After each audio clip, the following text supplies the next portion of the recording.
영광이 떠나는 모습을 우리에게 보여주고 있습니다. 하나님의 영광이 우리에게 임하시면 그 사람과 공동체는 흥왕하게 되어 있습니다. 그러나 반대로 하나님의 영광이 떠나시게 되면 그 사람과 그 공동체는 망한다는 내용, 그것이 바로 오늘 말씀에서 반복되고 있는 것입니다. 예루살렘과 남유다는 바벨론이 망하기 이전에 먼저 하나님의 영광이 떠나셨습니다. 본문이 바로 그 점을 말씀하고 있는 것입니다. 에스겔서는 환상과 신비, 상징, 그리고 비전으로 가득하기 때문에 정말 우리가 이해하기가 어렵습니다. 우리가 예언서를 읽어도 잘 모르는 이유는 첫째로 우리가 안 읽어서인 것입니다. 읽지 않아서인 것입니다. 그리고 그 예언서를 우리가 공부하지 않아서인 것이고 읽기만 한다고 알게 되는 것은 아니라는 것입니다. 그리고는 읽고 공부하고 또 깊이, 세 번째는 깊이 연구하지 않아서 우리가 잘 이해하기 어렵다고 그렇게 생각하는 것입니다. 어려운 말씀은 정말 깊이 연구하고 묵상하게 되면 하나님께서 주시는 귀중한 메시지가 있는 것입니다. 에스겔서는 전체적으로 48장으로 구성되어 있습니다. 그리고 둘로 정확하게 나누어져 있습니다. 앞에 1장에서 24장의 주제는 하나님께서 이방 나라를 들어서 이제 이스라엘을 심판하시겠다는 것이고, 뒤에 25장부터 48장의 주제는 하나님께서 그 이방 나라를 심판하시고 거꾸로 이제는 이스라엘을 구원하신다는 내용인 것입니다. 그러니까 앞과 뒤가 역전되는 것을 우리가 알 수 있습니다. 특히 에스겔 선지자는 BC 589년에 포로로 잡혀갔습니다. 5년 뒤에 그는 예언자로 부르심을 받았습니다. 바벨론의 그발 강가에서 하나님께서 환상을 보여주심으로써 예언자 사역을 시작했습니다. 그리고 에스겔서 8장에서 11장 말씀은 에스겔이 예언을 시작한 지 1년 후에 본 이상입니다. 에스겔의 몸은 바벨론에 있었지만 하나님의 영이 에스겔의 영혼을 들어서 예루살렘으로 가게 하신 것입니다. 그리고 그 예루살렘에 가서 성전에서 일어나는 일들을 모두 보게 하신 것입니다.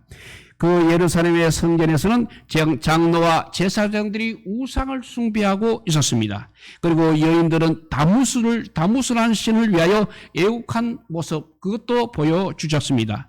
그러니까 하나님의 안목으로 보게 하셨던 것입니다. 그리고 여호와의 영광이 어떻게 옮겨가는가, 어떻게 떠나가는가를 보게 하셨습니다. 그래서 에스겔서 10장과 11장의 중요 주제는 바로 여호와의 영광이 예루살렘 성전을 떠나서 이제 바벨론에 있는 포로로 되어온 사람들에게 옮겨왔다는 것입니다. 에스겔 선지자는 심판을 이렇게 하나님의 영광이 떠났다는 말로 표현을 하고 있습니다. 축복은 거꾸로 하나님의 영광이 임했다는 말로 표현하고 있는 것입니다. 에스겔서 10장과 11장은 하나님의 영광이 어떻게 떠났고 그 결과는 무엇이며, 거꾸로 또 바벨론 포로들에게는 여호와의 영광이 어떻게 임했으며 그 결과는 무엇인가를 말씀해주고 있는 것입니다. 먼저 예루살렘 성전을 떠나시는 하나님의 영광입니다.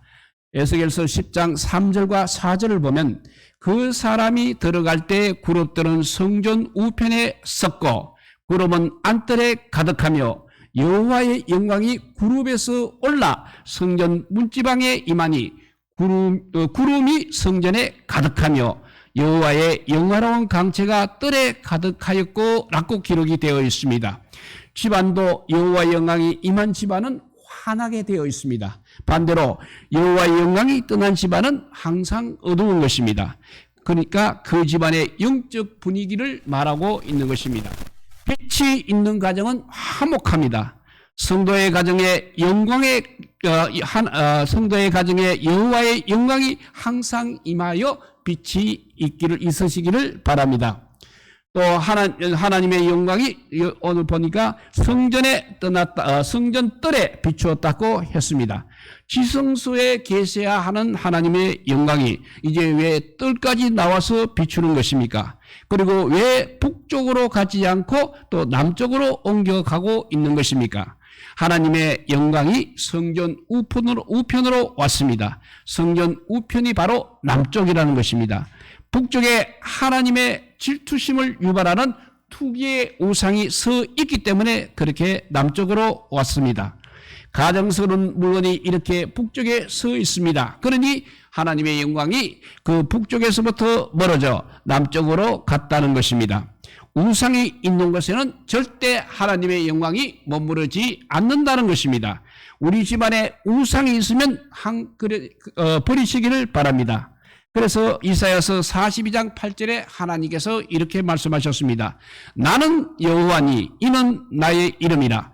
나는 나의 영광을 다른 자에게 내 찬송을 우상에게 주지 아니하리라고 했습니다. 우상과 같은 자리에 앉아 영광을 나누지 않으시겠다는 말씀입니다. 성전 북편이라고 하는 것은 또 다른 또 중요한 의미가 있습니다. 레위기 1장 11절에 보게 되면 제사장이 짐승을 잡아 피를 흘려 제단 사면에 뿌리는 곳이 바로 성전 북편이라는 것입니다. 성전 북편은 이렇게 피가 있는 곳입니다.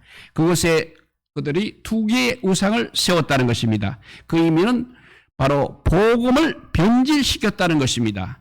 죄인인 인간이 용서를 받고 복을 받을 수 있는 유일한 방법은 예수를 믿어 그 피로 제사함을 받는 것입니다. 다른 방법으로도 제사함을 받는다고 하는 것은 바로 복음을 변질시키는 것입니다. 여호와의 영광이 언제 떠나고 있는 것입니까? 우상이 거기에 있기 때문에 떠나는 것이고 복음이 변질되기 때문에 여호와의 영광이 떠나는 것입니다. 오늘 본문 10장 19절에 보면 하나님의 영광이 이제 출입문인 동문으로 이동을 하셨습니다. 그러니까 나가려고 하셨다는 것입니다. 나가시려고 그렇게 동문으로 오신 것입니다. 이 말은 결국 성전에서 나가겠다는 말씀인 것입니다. 나가시더니 어디로 가셨습니까? 에스겔서 11장 22절과 23절을 봅니다. 때 그룹들이 날개를 드는데 바퀴도 그 곁에 있고 이스라엘의 하나님의 영광도 그 위에 덮여나니 여호와의 영광이 성읍 중에서부터 올라가서 성읍 동편 동산에 머물고 했습니다. 이제 하나님의 영광이 산으로 가셨습니다. 성전에 계셔야 하는 하나님의 영광이 등산을 가셨다는 것입니다. 그러니까 성전에서 완전히 나오신 것을 표현하고 있는 것입니다. 그리고 이 영광이 앞에서 말한 대로 결국 바벨론의 그발 강가로 가셨습니다. 그러니까 바벨론의 포로가 된 사람들에게도 가셨다는 것입니다. 여호와의 영광이 이제 예루살렘 성전에서 나와서 바벨론 포로들에게 가신 것입니다. 여호와의 영광이 이렇게 이동하셨다는 사실은 과거 40년의 방황 기간 중에도 우리가 충분히 보았던 진리입니다. 이스라엘 백성들은 낮에는 구름 기둥이, 밤에는 불 기둥이 인도해 주셨습니다. 이렇게 불기둥, 구름 기둥이 옮겨가게 되면 성막과 백성이 함께 따라서 옮겨야 하는 것입니다. 교회 역사를 보아도 하나님의 영광이 이동했다는 진리는 쉽게 확정할 수 있습니다. 초대교회가 있던 소아시아가 바로 지금의 터키입니다. 터키에 그 7교회가 있었습니다. 여호와의 영광이 떠난 지 아주 오래되었습니다. 여호와의 영광이 떠나버리니 그 지역은 모두 지진으로 인해서 돌무더기가 되었습니다. 빌립보 교회로부터 시작된 유럽 교회도 더 나은 모습은 아닌 것입니다. 유럽 교회를 가보게 되면 오래된 교회는 모두 관광처가 되어버렸습니다. 여호와의 영광이 떠나서 이제는 미국으로 건너갔습니다. 그 후에 1907년에 여호와의 영광이 대한민국 우리 한반도로 오게 된 것입니다. 이제 여호와의 영광이 우리나라에 머물러 있는 시대가 된 것입니다. 하나님의 영광이 그래서 우리나라를 보호하시는 것입니다. 그러나 복음을 변질시키는 자유주의 신학과 이단 사설들이 왕성하게 되면 하나님의 영광이 떠나게 될 것입니다. 특히 우리나라에는 물질주의 또 번영신앙이 들어오게 되면 여호와의 영광이 결국은 떠나게 될 것입니다. 그리고 인간과 세상 그리고 우상을 높이게 되면 여호와의 영광이 떠나게 될 것입니다. 우리가 우상을 버리고 순수한 복음을 쫓아 산다면 하나님께서 이 나라를 보호해 주시고 선교 강국으로 만들어 주실 것입니다. 여호와의 영광이 예루살렘에 머물러 있다가 바벨론 포로들에게 옮기자 예루살렘은 망하고 말았습니다. 바벨론 포로들은 오히려 복을 받게 되었습니다. 여호와의 영광이 떠났다는 것은 바로 멸망을 의미하는 것입니다. 반대로 여호와의 영광이 임하였다는 것은 축복을 의미하는 것입니다. 그러면 하나님의 영광이 떠난 예루살렘에 임한 부정적인 결과가 무엇이었습니까? 첫째, 성전은 불로 파괴가 되었습니다. 에스겔서 10장 1절에서 8절에 가는 베옷을 입은 사람은 성육신하기 이전에 예수 그리스도라고 볼 수 있습니다. 하나님의 명령을 받아 그룹 사이에 들어가서 이제 불을 취하게 됩니다. 불을 가지고 예루살렘에 붓는 것입니다. 그래서 예루살렘은 불로 망하게 된 것입니다. BC 587년에 바벨론의 느부갓네살이 와서 예루살렘에 불을 질렀던 것입니다. 하나님의 영광이 떠나게 되면 결국 불이 오게 되어 있는 것입니다. 두 번째, 예루살렘에 남은 악한 지도자들에게 심판이 임했습니다. 에스겔서 11장 1절에 보면 때에 주의 신이 나를 들어 데리고 여호와의 전 동문 곧 동양한 문에 이르시기로 본즉 그 문에 25인이 있는데 내가 그 중에서 아수리 아들 야사냐와 분야의 아들 불라다를 보았으니 그들은 백성의 방백이라고 그렇게 기록이 되어 있습니다. 여기 25인은 에스겔서 8장에 동방태양을 경배하던 제사장들과 다른 사람들인 정치가들입니다.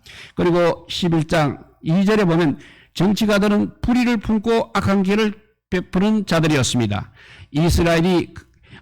이스라엘에는 우리는 무쇠 가마 속에 있는 고기다라는 속담이 있습니다. 그 말은 무슨 말인가 하면 우리는 절대 안전하다는 그런 뜻인 것입니다. 즉 3절에 그들은 여호와의 전에 우리가 있으니까 절대 안전하다고 그렇게 말하는 것입니다. 이 지도자를 향해서 하나님께서 11절에 이렇게 말씀하십니다. 이 성읍은 너희 가마가 되지 아니하고 너희는 그 가운데 고기가 되지 아니할지라 내가 너희를 이스라엘 병력에서 국문하리니 했습니다. 이스라엘 성읍이 노새 가마가 무너질 것이며 그 안에서 복받은 존재가 아니라고 말씀하시는 것입니다. 또 끄집어내어서 변방에 가서 국문하겠다는 것입니다. 또 13절에 보면 불ля다가 죽은 것을 알 수 있습니다. 악한 개를 취하는 그 정치가들이 이제는 죽어버렸습니다. 그러므로 영광이 떠나게 되면 두 가지 결과가 오게 되는 것입니다. 첫째, 불이 온다고 했습니다. 불이 와서 파괴된다고 했습니다. 두 번째, 악한 지도자들이 결국 이렇게 죽는다는 것입니다. 그런 반대로 바벨론 포로에게 임한 긍정적인 결과가 무엇이었습니까? 첫째, 하나님의 영광이 이제 바벨론 포로들과 함께 하시게 되었습니다. 지도자들이 그렇게 죽게 되는 것을 보자 에스겔이 기도를 합니다. 11장 13절 후반절에 보면 큰 소리로 부르짖어 가로되 오호라 주 여호와여 이스라엘의 남은 자를 다 멸절하고자 하시나이까 하니라 했습니다. 에스겔은 예루살렘에 있는 사람이 그래도 남은 자라고 그렇게 생각을 했습니다. 그러나 에스겔이 생각한 것처럼 하나님께서 남은 자를 멸절시키는 것이 아니었습니다. 예루살렘에 있는 사람들은 남은 자가 아니라는 것입니다. 도리어 바벨론의 포로로 끌려간 사람들이 하나님의 남은 자였다는 것입니다. 에스겔이 그러니까 잘못 생각하고 있었던 것입니다. 에레미야 24장에 보면 그 비유가 나오고 있습니다. 에레미야는 예루살렘에 남아있는 사람들을 악한 무화과라고 했습니다. 그리고 바벨론의 포로로 끌려간 사람들을 극히 좋은 무화과라고 했습니다. 자기들이 좋은 사람들이 이렇게 포로로 끌려가자 그들이 가지고 있던 땅과 집을 차지하고 여기 성전이 있다고 해서 아까 말한 대로 가마속의 고기라고 생각했던 그 사람들은 하나님의 남은 자가 아니라는 사실입니다. 바벨론의 포로로 끌려간 사람들이 남은 자라는 것을 지금 말씀하고 있는 것입니다. 비로소 이제는 에스겔이 이해하기 시작했습니다. 육신의 이스라엘이라고 하여 반드시 하나님의 백성이 아니고 오직 하나님의 택하신 백성들만 영적인 이스라엘이라는 것을 에스겔이 깨닫게 되었습니다. 진실한 믿음을 가진 사람들만이 남은 자라는 사실을 알게 되었다는 것입니다. 하나님께서는 당신의 택한 백성을 버리신 것이 아니라 연단하고 그리고 정화하기 위해서 그리고 복을 주시기 위해서 이렇게 장소를 잠깐 옮기신 것입니다. 하나님의 영광이 이렇게 바벨론으로 옮겨간 것입니다. 그리고 바벨론의 포로된 택한 백성들을 향해서 하나님께서 복을 주시는 것입니다. 두 번째는 하나님은 남은 자들 가운데서 성령을 주셔서 성령을 두셔서 변화시킨다고 하였습니다. 11장 16절에서 20절은 하나님께서 남은 자들을 이제 바벨론으로 옮겨 가정스러운 물건을 모두 제거해 버리신다는 것입니다. 하나님 말씀을 향해서 굳은 마음과 성령께서 그들 가운데 역사하여 그들의 굳은 마음을 이제는 변화시킨다는 것입니다. 예루살렘에 남아있는 사람들이 그렇게 되는 것이 아니고 바로 바벨론의 포로로 끌려간 사람들이 남은 자이기 때문에 그렇게 변화가 된다는 것입니다. 그리고 그 역사가 다 이루어지게 되면 하나님께서 다시 또 예루살렘으로 옮겨 놓으시겠다는 것입니다.